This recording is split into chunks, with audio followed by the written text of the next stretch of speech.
following is a paid advertisement program provided by Premier Investments and Wealth Management. An airing of the program is not to be considered an endorsement or recommendation. The views and opinions expressed are those of the hosts, guests and callers and not necessarily of this station or iHeartMedia. Securities and advisory services offered through LPL Financial, a registered investment advisor, member FINRA SIPC. The opinions voiced in this show are for general information purposes only and are not intended to provide specific advice or recommendations for any individual. To determine which investments may be appropriate for you, consult with your attorney, accountant, and financial or tax advisor prior to investing. The information in the following program should not be construed as an offer to sell and is not intended to replace the advice of a qualified tax advisor or legal counsel. Hey there, everybody. Welcome to the Premier Investments and Wealth Management Financial Program right here in your radio worldwide via the free iHeartRadio app and over the YouTubes where we've got the TV version of us too. My name is Doug Wagner. I'm the host here. In addition to me, I also have in front of me Elias Randall. He's Vice President Wealth Advisor at Premier Investments and Wealth Management. Elias, how are you today? Good, Doug. Hello. How are you? Good to see you. Happy to see you. Yeah, glad to have you on the program again. Also, with over 21 years of experience in the financial services industry, he's an accredited investment fiduciary, president, and wealth advisor at Premier Investments and Wealth Management. We know him as the Big Kahuna. Roger Abel, AIF. That stands for the accredited investment fiduciary. How you doing?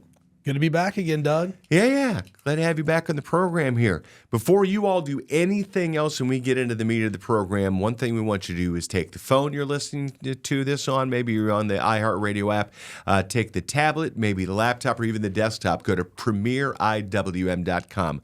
Click on Get Started, and from there, you will answer a couple of questions, and you'll be provided what's called the Premier Vision document. It's just one page, but there's a lot of information that's behind it. Maybe you don't know if you're ready for retirement or you're ready for whatever your retirement has in store for you. Maybe you have a hunting lodge you want to buy, or maybe just a little creekside cabin you want to purchase or build. If you want your kids to go to school, you got to be prepared financially for it, whether it's 15 or 50 years in the future. Go to premieriwm.com and click Get Started, and you'll find out a little bit more about that. This one-page Premier Vision document, Roger, it's one of those things where one page is very concise, but there's a lot of meat in them bones. We don't want people to mistaken simplicity for complexity. And what I mean by that is if you take a look at the amount of data and effort that goes into creating that one-page plan, it's everything we could show somebody in a 110-page financial plan condensed into one easy-to-understand document. And what we found, Doug, is most people are concerned with a few things. Right. One, they want to make sure they know where they're headed, how much risk they need to take, what retirement looks like. So we take all those key factors that people are concerned about, put them into the one-page Premier Vision document that just gives them a better sense of financial direction, more confidence in what they're doing, on an everyday financial basis. And the other thing it does helps them make decisions. We've helped people figure out, can I afford to buy the new car or put on a new deck on the patio? I had an individual in last week. They were retiring, and we put together a pretty good financial plan, and they just threw out at me, hey, we have a cabin on the river. We want to put on a new porch. We think it's $30,000. How does it affect things? Press the buttons, model it up. I'm like, it doesn't really change anything. But if they hadn't quantified it, they'd probably sit back. They're not going to do their porch because they're afraid they can't afford it. But I was able to show them with a level of certainty that, going and putting on a new $30,000 porch, frankly, didn't matter in their financial situation. That's pretty cool. Not only the input, but the output as well. Your retirement is too critical to leave just setting on its own. You need financial professionals like the ones at Premier Investments and Wealth Management. What's the phone number, Roger, when people want to call to make an appointment with you? 800-383-6590. Awesome. Now, this last week, we had the Federal Reserve make a 50 basis point rate cut in what's called the federal funds rate. And it was Fed Chair Jerome Powell. He said that there's more cuts coming later on this year. This is something where typically, Elias and Roger, what we do is we talk about long-term future. But let's just grab a hold of this because there are some short-term implications potentially to this. And not only that, people want to know, hey, how does this affect me on a daily basis? They cut the rates. What happened? basically nothing happened right now for everybody. It's all the same as it's always been. We've got a chart. I think Elias is going to summarize what this chart is and what the reaction has been since 1970 when we do have a Fed rate cut. And then I'm going to peel the onion back a little bit. Deal. And go a little bit deeper. Elias and I spent a lot of time preparing for this. So I'll let him walk through the chart, and then I'll highlight some points that I think are really important to talk about and some strategies people need to be looking at doing over the next 6 to 12 months. I like onions. Number one. Good. Number Let's two. start peeling the onions. Yeah. So when you're an investor, right, you are making good long-term decisions with your portfolio. But events and things that happen in the short term, they do matter. And it matters from a few different reasons, like how you're allocated, what areas of the market are you going to be in. If you're taking money out in retirement, Okay. how much money do you need in cash and cash alternatives and all that? And that's probably where the onion peeling will start. But just summarize rate cuts, and then we put together a chart that looks after. So you have the date of the first rate cut, and then 12 months later, what does that look like for investors? So without going through year by year, really the net result of all of this, the market's positive 55% of the time. So basically a coin flip, right? It's basically half the time we're positive, 12 months later, half the time negative, 12 months later. The average return for the stock market after the first cut is 5.5%. Okay. And the median return 12 months later is 10.8%. So I think if you're retired and to try to kind of digest this information, and what Roger's going to talk about is, okay, so what decisions should I be making? What does this mean for me for the next couple of years? Because we subscribe to the Premier Bucket strategy, which is a way to assign responsibility to money. And I think the other thing to keep in mind with this chart, because we broke it down further, right, when we were talking, where this is the first rate cut, but then when you go a little bit further and you look at starting with a 25 basis point cut versus a 50 basis point cut, there are some differences when you break it down even further. Yeah, and that's where I dug in a little deeper and just in general started thinking, why did the Fed cut 50 basis points? And we can all rationalize why they did that. Maybe they felt like they were behind, whatever it could be. But if you actually go back and look at the last 3 times the Fed started an easing cycle with 50 basis points, it was January 3rd, 2001. Okay. September 18th, 2007, and then COVID. Okay. Which isn't on our chart here. Right. COVID's not here. Yeah. 2 of those 3, the market was down a lot. Yeah.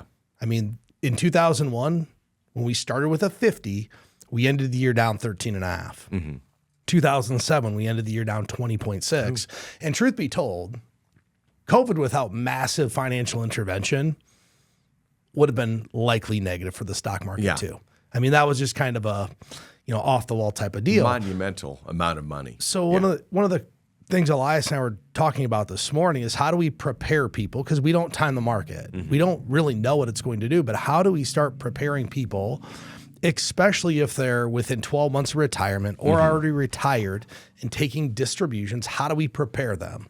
And the easiest way to do is take a look at what the cash spend is going to be out of their account. Right. So, make it easy to understand. Someone's taking $3,000 a month out of their investments for their distribution, and they expect to do that for the next 3, 5, 10 years. We went through this morning and started freeing up cash for individuals. 1 to 3 years of cash is what you should have. We're leaning more towards the 3 years. And I think it's important for people to understand why we use 3 years and 1 year. The average bear market, so a bear market's where we have a 20% pullback. Okay. The average time it takes from a bear market to recover to where it started is 289 days. So that's 3/4 of a year. Yeah. So we'll call it 1. Yeah. The longest, which was the Great Depression, was a little over 900 days. So what we're really trying to do is say, okay, regardless of what happens over the next 12 months, what's our plan and how do we deal with it? And then as we were talking and reallocating some funds, especially for the individuals who are taking systematic distributions, why wouldn't we lead towards 3 years? Because we understand how interest rates and bonds work. Right. As rates come down, prices go up. So there's some opportunity there we're trying to utilize for people. But until I brought this up, Elias didn't realize, and I didn't really realize till I researched it, that the first time we start with 50, the outcome 2 or 3 times, 2 of the last 3 has been negative for the market. Right. So and it's important to have an understanding of that, and we'll talk about just exactly what exactly what the federal funds rate is and all that stuff, and the soft landing, because we need to know a little bit more about that as we go through. Premier Investments and Wealth Management Financial Program right here in your radio worldwide via the free iHeartRadio app. Go to premieriwm.com if you want to call to make an appointment. The phone number to do that, Elias, is 800-383-6590. So the Federal Reserve does this because they've got really 2 things that they're in charge of over at the Fed. One is making sure that inflation stays at 2% or below, and also making sure the unemployment rate doesn't go through the roof. And it's really interesting because it's something where you said there was a huge market flood, Roger, back during the beginning of COVID, and we're just pumped money in there. And that, for whatever reason, I guess we know what reason it drove inflation up. So then they have to come to this whole concept of a soft landing in order to make sure that they don't jar the economy to kick so many people out of full-time and part-time jobs. Yeah, I think you just hit it on the head. Soft landing is what feels good in the economy, and it's pretty hard to do this. The last time this was done was in 1995. Greenspan manipulated a soft landing, and things were similar, right? We were coming off some inflationary pressures in 1994. Unemployment was spiking a little bit higher, and we started with a 1/4 point rate cut. And honestly, if you take a look at that easing cycle, it led to one of the hottest economies ever in American history. Yeah. Up through the end of the 90s. And people that were investing money and employed at that time probably remember this. And will we have a soft landing? I don't know. The challenge is, in my opinion, we started with a 1/4, then we started with a half now. Yeah. And that's the only big difference I see. Elias and I were talking, well, what would maybe be different this time? And I said, we never really know what's different, right? It's called the Black Swan event. If everybody knew it was different in 2006, well, we would have seen it coming. Nobody predicted a housing crash in America. Said it couldn't happen, right? Well, guess what happened? Do you ever feel like your financial goals are just out of reach? It's time to take control of your future with Premier Investments and Wealth Management, your partner in financial independence. Imagine a financial plan that's as individual as you are. At Premier Investments and Wealth Management, our team of experienced advisors will work closely with you to create a roadmap tailored to your dreams, whether it's buying a home, retiring comfortably, or starting a business. We believe in transparency and education. We'll help simplify complex financial concepts, provide clear guidance, and empower you to make informed decisions. Financial wellness is within your grasp. Visit www.premieriwm.com to schedule a meeting with an experienced advisor today. I think there is, at least for this more aggressive rate cut of 50 basis points, I think some of it is a signal that maybe they are worried about unemployment. And that number's been ticking up, right? And that's, one thing I've been talking with people about, because we learned over the last couple of years, people do not like inflation. Pretty sure people are not going to like high unemployment if that happens even more. And it's interesting because it's where the jobs are too, because a lot of these jobs here in the past few years have been government jobs that have been created, and the other ones are part-time jobs as well, which makes it really difficult to look at the numbers and sort of see behind them. So when Fed Chair Jerome Powell said, well, really the economy is basically fine. We just want to make sure that we maintain the strength of what the economy is doing right now into the future. Basically fine. Basically that sounds fine. that kind of sounds like a way to wrap it up, right? That's basically fine. Basically fine. Doesn't so sound why like do it's 50, great. 50 basis points. That was my question. Yeah. Why would you go 50? But it could be they don't want to get behind, because I think they realized they were behind on raising rates. And if they feel like they should have cut back in July, maybe they're just trying to make up for ground. I hope that's the case. Yeah. And, there's some data supported it. PCE came out at 2.3% year over year. So that PCE. primary core, the inflation Thank number. you. Yeah, the inflation number that they like to utilize to look at inflation. Right. And truth be told, unemployment in the low 4s, that's still considered Full employment, full statistically. employment. So, we were used to 3.6. Yeah. Well, all that really did was just drive up the cost of labor for Right. employers because you're fighting over everybody. So it'll be interesting to see what happens. I think our takeaway from this is, if you're a long-term investor, it shouldn't matter. Right. It won't matter. I mean, you go back and look at the last 3 50 basis point rate hikes. Everybody would have invested as much money as they could if they knew Right. what the outcome would have been 5, 10, and 15 years later. But if you're an individual who is taking income right now, regardless of what happens, you should have a plan so that we don't have to sell stocks if the market were to go down. Right. And we're not rolling the dice. And by putting a plan together and utilizing our Premier Bucket strategy, what you're really doing is not rolling the dice. You're stacking the odds in your favor to get a good outcome regardless of what happens over the next 6, 12, 18 months. Just a little bit left in the show. Go to Premier IWM to find out a little bit more about what Roger and Elias are talking about. 3 money moves that you should consider during falling interest rates. And the first one, Elias, really makes sense. It's something that people should be doing on a regular basis, sort of surveying the landscape to see where the interest rates are. Yeah, and refinancing some existing debt is something you might have an opportunity to do.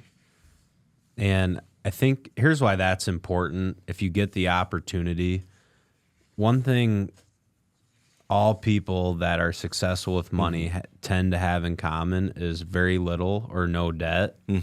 So I think anytime there's a chance to put yourself in a situation, so if you did some sort of debt, refinancing some existing debt, Right. and lowered your monthly payment, and then use the savings to attack other debt or save more money, you can strategically put yourself in a better position. But if you refinance and then you're using the extra cash to just have more lifestyle, you're probably gonna, like, you're in the hole, and then you kind of gave yourself a way out, and then you dug back into Right. the hole. So, but I think there will be some good opportunities to do that. Certainly with mortgage rates falling, I'm sure there's a lot of mortgages on the books right now, And over there's 6% or whatever. And yeah, what's up? There's a lot of people also who have, like, because of the interest, the high interest rate credit cards too. At that point, you can figure out a way to disentangle yourself from those. Right, and credit card debt's at all-time highs, historical all-time highs, and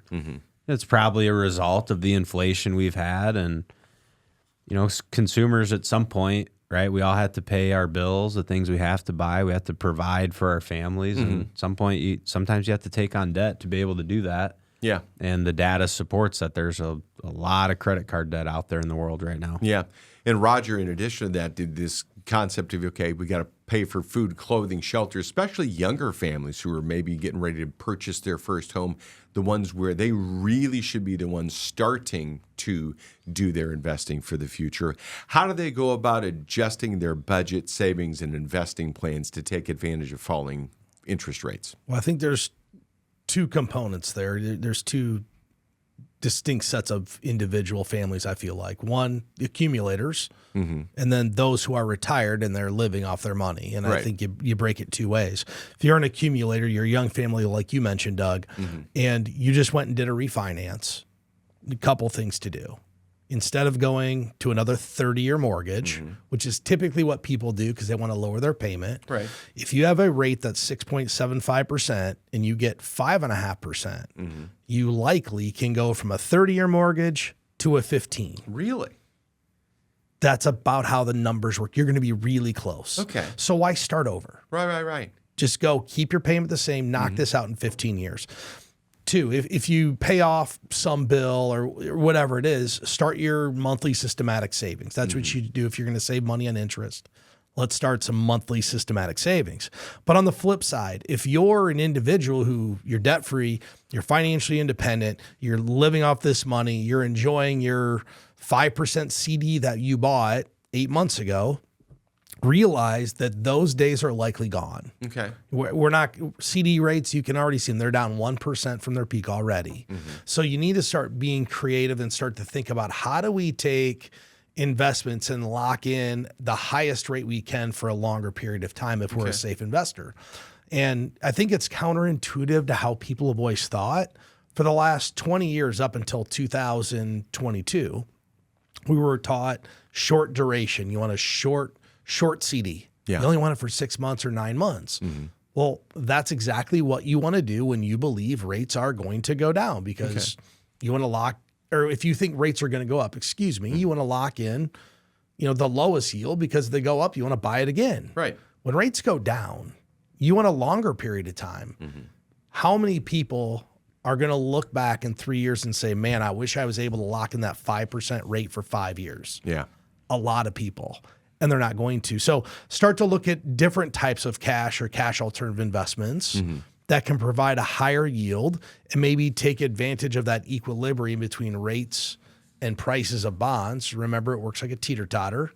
Interest rates go down, prices go up, all things held equal. So that's the other set of individuals that should be looking at, how do I take advantage of falling rates? Unfortunately, for the person who relies on safe investments for income, it's not so good for them. Right. Falling rates isn't a positive for retirees who are living off the money that they saved. But there's still alternatives. There's things you can work with them. Absolutely. You just have to be more creative than just parking it in a money market fund or buying a CD. You're going to have to get more creative to get yield.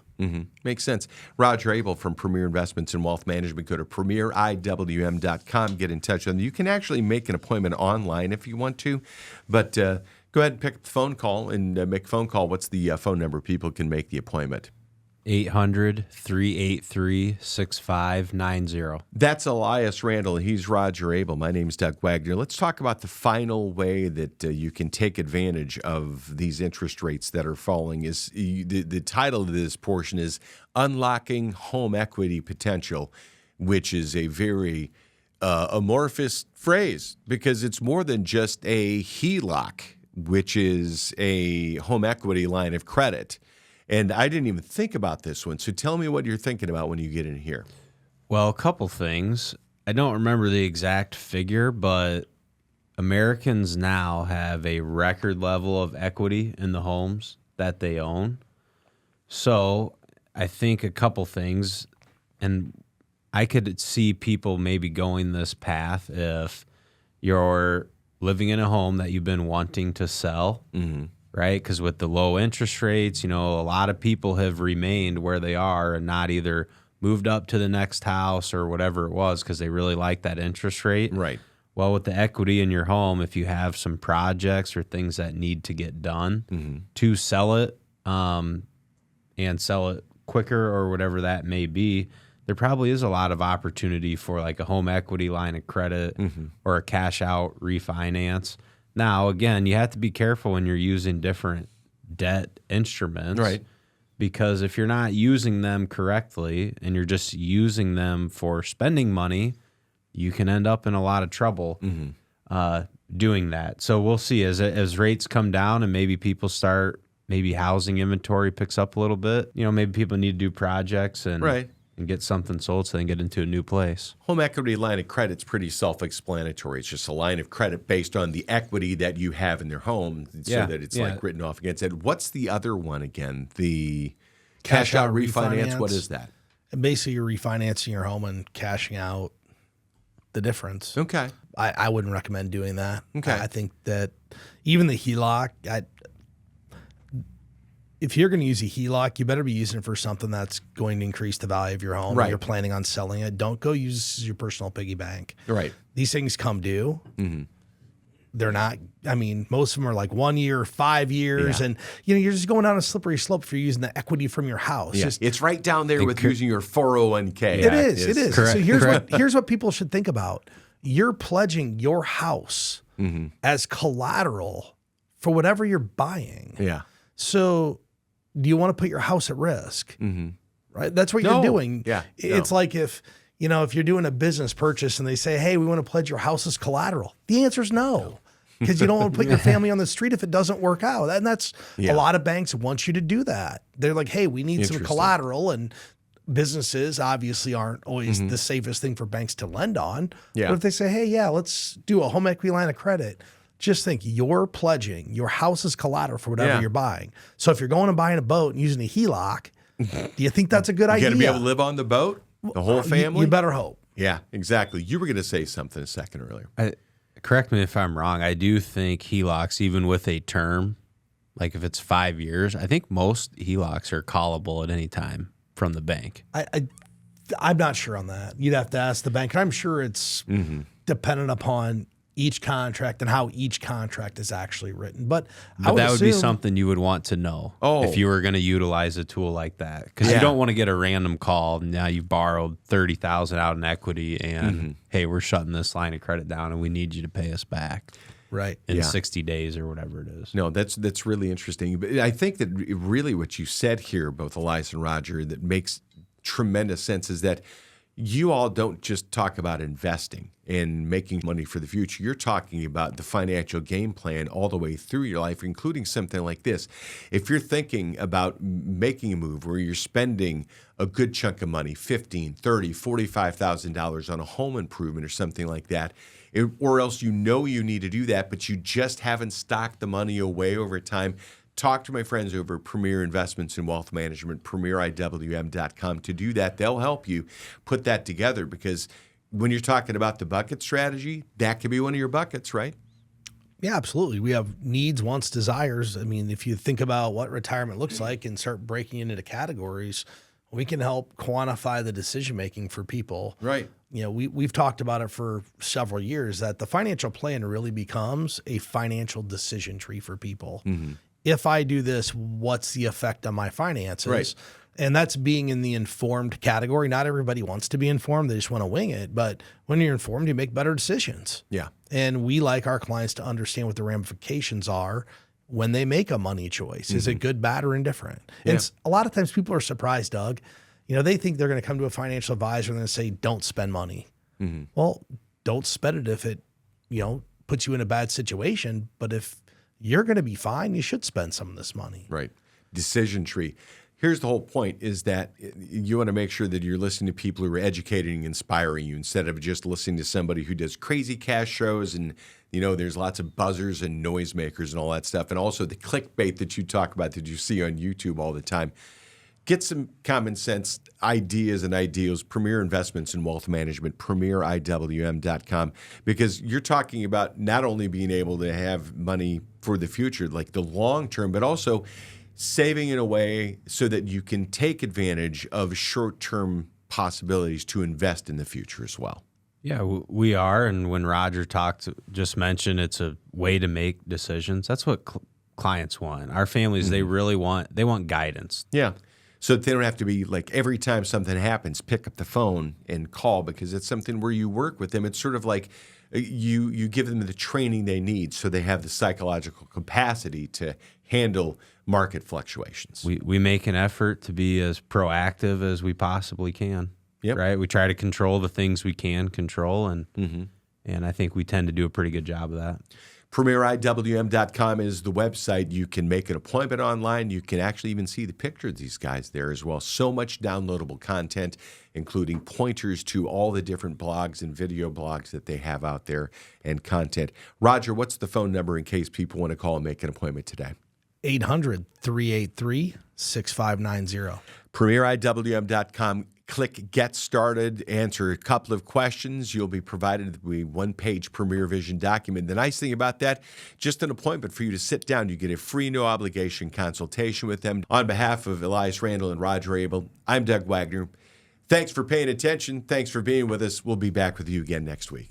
Securities and advisory services offered through LPL Financial, a registered investment advisor, member FINRA SIPC. The opinions voiced in this show are for general information purposes only and are not intended to provide specific advice or recommendations for any individual. To determine which investments may be appropriate for you, consult with your attorney, accountant, and financial or tax advisor prior to investing. Premier Investments and Wealth Management and LPL Financial do not provide tax advice. Please consult your tax professional. Economic forecasts set forth may not develop as predicted, and there can be no guarantee that strategies promoted will be successful. There's no guarantee that a diversified portfolio will enhance overall returns or outperform a non-diversified portfolio. Diversification does not protect against market risk. All performance referenced is historical and is not a guarantee of future results. All indices are unmanaged and cannot be invested into directly. There is no assurance that the techniques and strategies discussed are suitable for all investors or will yield positive outcomes. The purchase of certain securities may be required to affect some of the strategies. Investing involves risks, including possible loss of principal.